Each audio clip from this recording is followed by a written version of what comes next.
U.S. Pakistan relations are at an all-time low, with questions raised about Pakistan's relationship with the deadly Haqqani network, the Afghan militant group tied to al-Qaeda and based in Pakistan.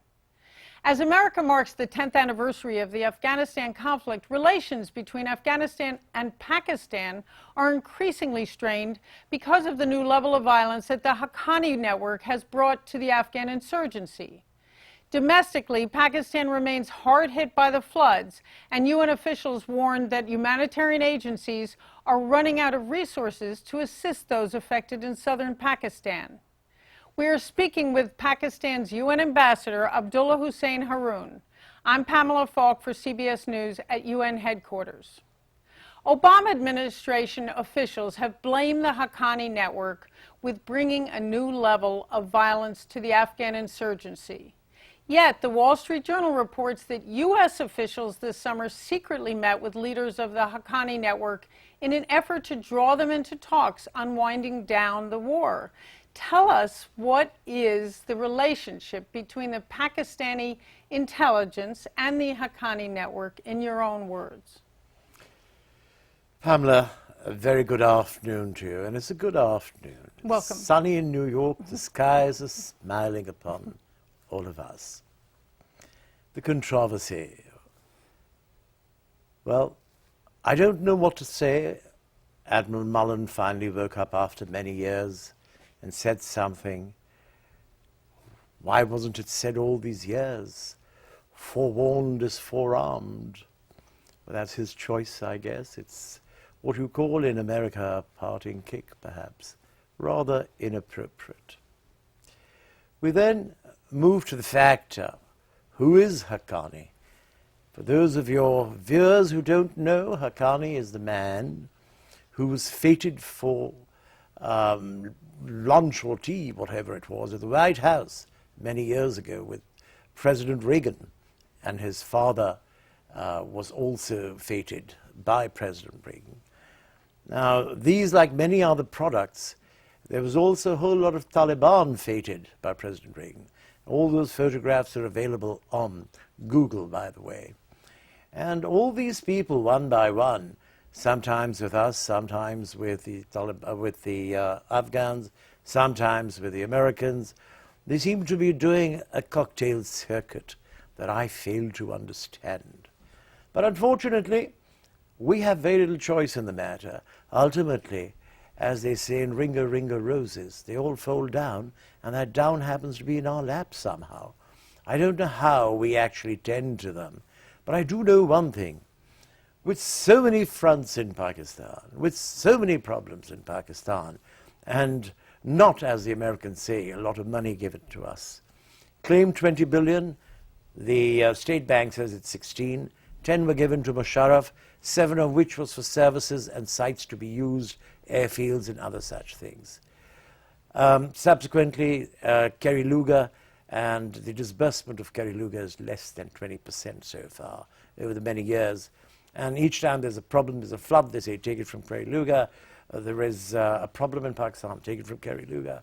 We're very grateful and will always be grateful for anything. But the World Bank says we've spent over $150 billion on this Afghan situation. And even if you take the optimum figure, 20 billion, as the Americans claim, no point in arguing with it, though I've given you the facts. The fact remains is Pakistan's in a serious problem. We were a self-sufficient country. We were doing very well in many ways. The Afghan situation. 40 years of war, look what 10 years did to you. 40 years with us, we are in trouble. Now the fact is, when you started realizing that the military effort had not worked, well, the question is, you should have reappraised your situation. Instead, you did what you've done every time. You go in for an acceleration. That acceleration has not proved to be beneficial. It did for a moment under McChrystal, I'm sure, but, and I have said this in your earlier program, but subsequent to that, it hasn't seemed to produce the sort of results that are expected of it. And I think that the net result of that has been a blame game has started, and now it's a blame on Pakistan for everything and anything. Nobody wants to view the fact that by keep saying do more, you certainly sound imperious. It's a very interesting book, America and its Imperialism of Arrogance, which has just been written. You can't get it at the bookstores because they're all sold out. What I'm trying to say to you is, my dear, we've taken everything you've thrown at us, even the worst curved ball. Mm-hmm. We've invested 50 to 60 years of the best periods of our life in you. And today, we're getting treated like a pariah. Very, very sad, shameful, and I think not what you expect of a great country like America. I believe you should have talked to your allies. I believe you should have heeded whatever we said. I believe before the blame game. What do you mean, Haqqani? I said to the Security Council the other day that who announced the meeting between a special messenger of Mullah Omar and Mr. Rabbani, who was a very high profile target? It was the president of Afghanistan who called him back from Iran. And who was with him? Stanekzai, his lieutenant. Who was the meeting for? Rahmatullah Wahid Yar, whom this Security Council had given release to from the Al-Qaeda list. He substitutes himself at the last moment, and when asked, said, I've been duped, I didn't realize what was happening. For God's sakes, when you're dealing with a man who was so crucial to the entire... Rabbani was not an ordinary man. He was bringing it together, or trying to bring it together. He brought the Pakistanis and the Afghans together. Look at him, he dies and the Afghans suddenly want to go another way. Well, let's start with that last one and go back to the training that you were talking about and the fetting of the Haqqani network. On the assassination of Rabbani, why is it that the Afghanistan government is now accusing Pakistan of not delving into the investigation? For the past few months, it's been the US of A who keeps trying to put pressure by saying, all Pakistan this, all Pakistan that. Bad policy. I think it needs reappraisal. I think you need to talk as allies. And if you have no result, not talk down to. You know, this is not going to succeed. The politics should be transactional, not coercive. Please remember these words. We want success. We don't want this mess on our doorstep for the next 100 years. It's not of our making, not of our choosing, not of our doing. And keep getting accused. We've paid the highest prices for this war. Nobody's paid anything close to what we've paid. And yet we get accused. For God's sakes, how do you decide? We said that in the Security Council 3 times in the last 1 year. How do you decide? How are you verifying who you're putting from good to bad or bad to good? And how can you just talk to Afghan Taliban and not what you call Pakistan Taliban when the origins of all Taliban are Afghan in nature? Doesn't sound very intelligent. It sounds like what you're saying is negotiations are key. And what you were talking about before was the U.S. relationship, obviously, when the communists were in Afghanistan. Now the Haqqani is in somewhat of a safe haven, or at least that's what the U.S. government believes, in Pakistan. What do you do to help U.S. forces disengage? Or what do you do to help the U.S. not be attacked by Haqqani? First, realizing what is necessary to be realized. They say that the Soviets lost Afghanistan by not learning from the lessons of history. There are 4 points that we keep stressing to the Americans, which are essential to be recognized. One is, history is again repeating itself because the Americans have repeated the mistakes made by the Soviets and everyone else.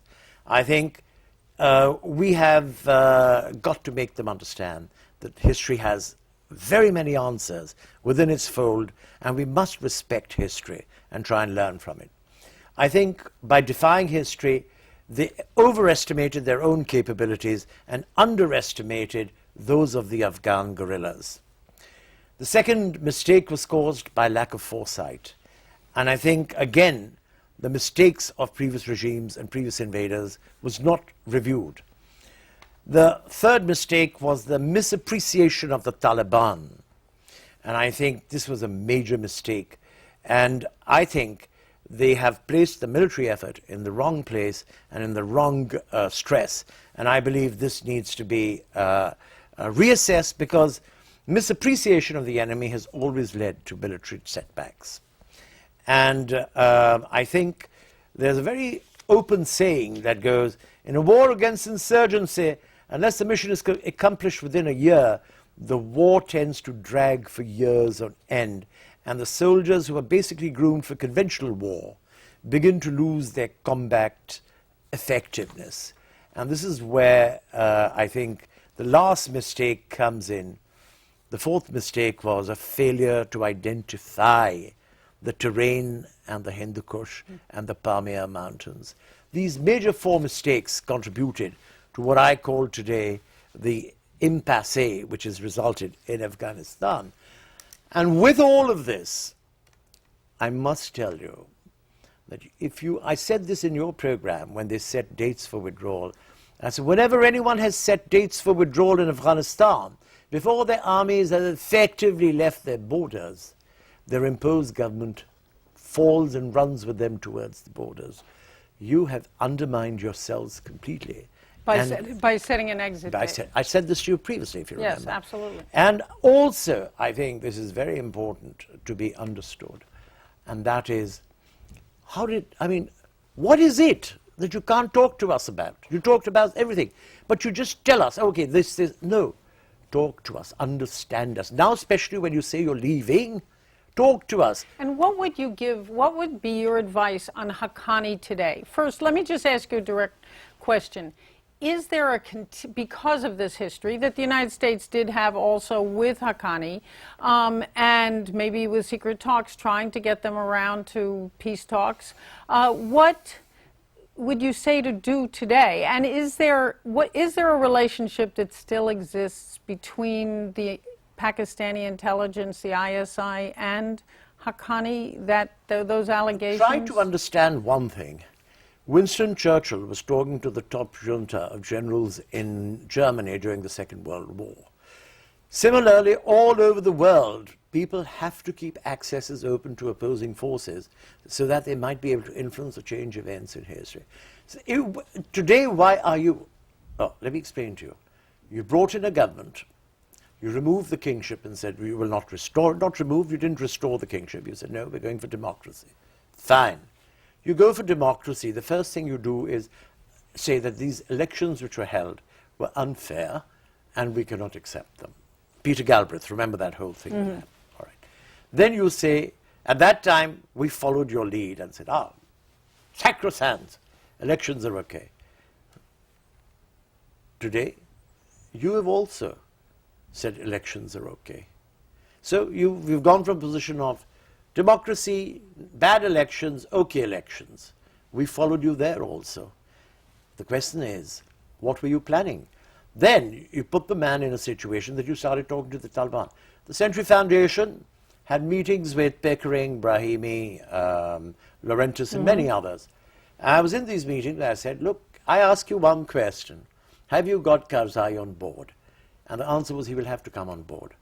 Nothing went off the ground because he never came on board. Now, speaking of President Karzai, just to change the subject for 1 second, there was news today that there was a plot foiled to assassinate him by Haqqani There leaders. will be thousands of plots. Haqqani, come on. Look, you remember when Rabbani got killed? Yes. Who had called Rabbani from Iran, President Karzai, on the good faith that he had been approached, that an important message was coming from Mullah Omar? Who brought that man to the meeting was Rahmatullah Wahid, who had been put free by the Security Council here on the say-so of the Afghan government.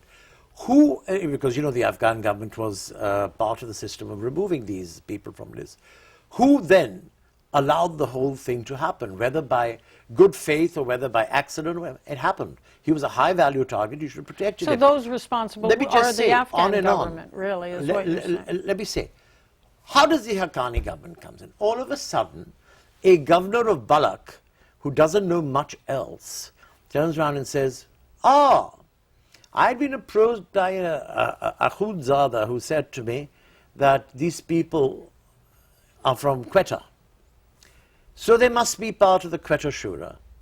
And their own intelligence agency said, and it was even funnier, because the spokesman of the Taliban in Afghanistan said, we've done it. When the world pressure built up, they said, we didn't do it, something else, we made a mistake. Now, And then we suddenly see it turning towards the towards Pakistan. So they say, oh, the Quetta Shura must have done it. The governor of Balkh says it must have been the Quetta Shura, and if it's the Quetta Shura, it's the ISI. Presumption, presumption, presumption. Every time. I'm talking of the UN report that came out a little while ago, where Richard Barrett spoke, and I went to Barrett and I said, Richard, your credible sources you quote, each one, when we investigate, turns out to be an Afghan official.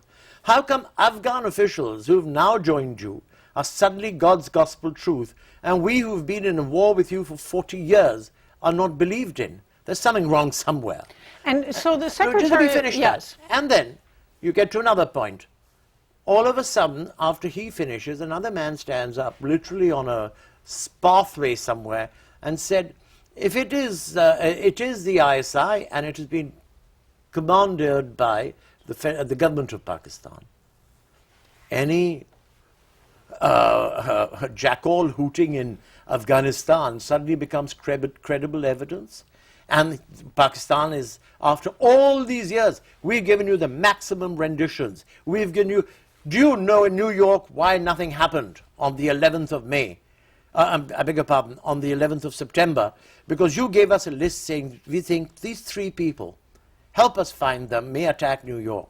We went out of the way on the 5th of September, they were handed over to you, and the Americans announced from Washington, and the White House said, fantastic, we've got the people that could have harmed us. And by God's grace, nothing happened. Maybe there were others who couldn't do anything.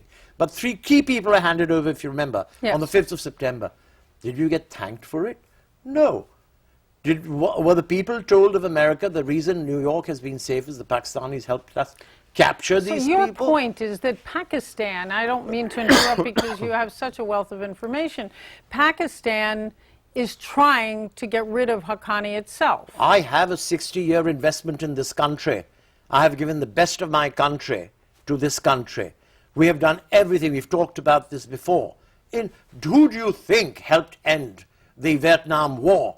Pakistan. We opened the doors. We arranged with Peking for Henry Kissinger in 1969 to fly to Islamabad, fly to Peking in a Pakistani plane, and that started the settlement on Vietnam, after which you walked out of Vietnam. We are peacemakers. We are not, as people keep claiming, terrorists. There may have been a section of Pakistan led from that war against the Soviets into this sort of activity. You abandoned the area. We were left with something in our lap which we didn't have the wherewithal or resources. So you pointed to us and bullied, saying, okay, do this or this. I mean, come off it. And do you think Pakistan's being scapegoated? Is that... Pakistan has been a scapegoat. Listen, my dear. We may have 2% or 3% or 5% of those people that are flashed on Wall Street Journal, New York Times, and Washington Post every morning. What about the rest of us who try to live in peace? What about the rest of us who's trying to make a go of Pakistan? What about the rest of us who respect our relationships with you people? There is a diaspora of 2 million Pakistanis in America.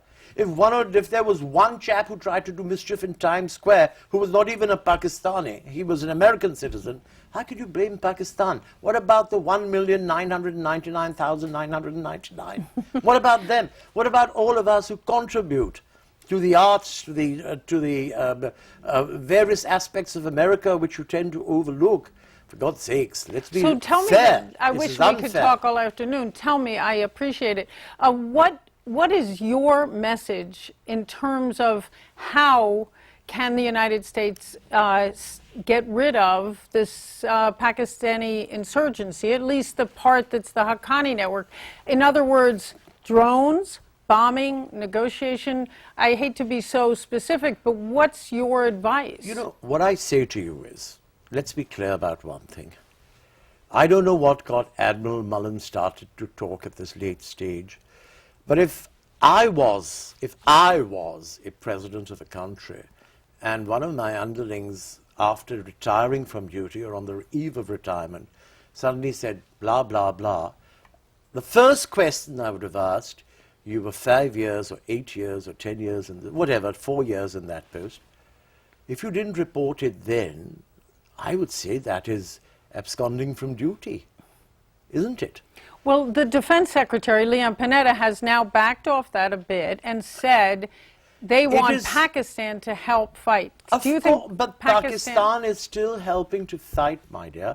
We're not about to lose our investment in America.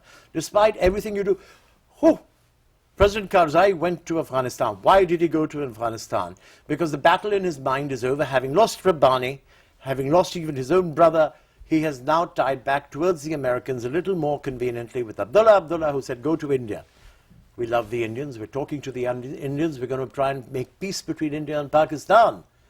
But tell me something. I said it on television 2 days ago here to BBC. I say it to you.